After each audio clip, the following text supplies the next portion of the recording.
மாண்புமிகு இதயம் புரட்சித் தலைவி அம்மா அவர்கள் தமிழகத்தினுடைய முதலமைச்சராக இருந்த காலத்தில் மத்திய அரசு தமிழகத்திலே சிறந்த மருத்துவ சிகிச்சை மக்களுக்கு அளிக்கின்ற விதத்திலே தமிழகத்தில் எய்ம்ஸ் மருத்துவமனை மத்திய அரசு அமைக்க வேண்டும் என்று கோரிக்கை வைத்தார்கள். அந்த கோரிக்கையின் அடிப்படையிலே மத்திய அரசு 5 இடங்களிலே பார்வையிட்டார்கள்.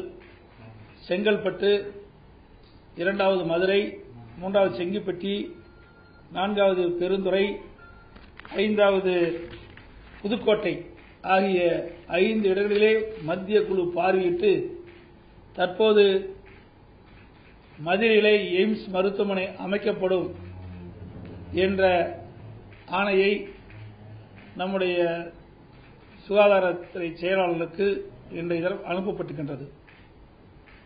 இது 200 ஏக்கரில் அமையப்பெற இருக்கின்றன. மதுரைக்கு அருகில் உள்ள தோப்பூர் என்ற இடத்தில் இந்த எய்ம்ஸ் மருத்துவமனை அமைய இருக்கின்றது.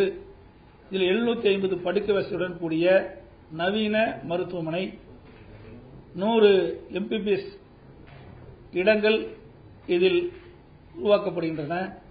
60 செவிலியர் பயிற்சி பெறுகின்ற விதமாக படிப்பதற்கு உண்டான வசதிகள் ஏற்பாடு செய்யப்பட்டிருக்கின்றன.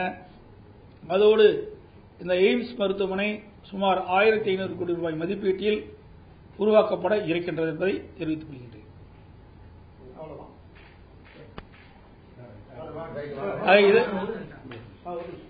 மற்றும் மத்திய அரசு இந்த எய்ம்ஸ் மருத்துவமனை அமைப்பதற்கு தமிழக அரசு அனைத்து உதவிகளும் செய்யப்படும் என்பதை இந்த தருணத்தில் தெரிவித்துக் கொள்கின்றேன்.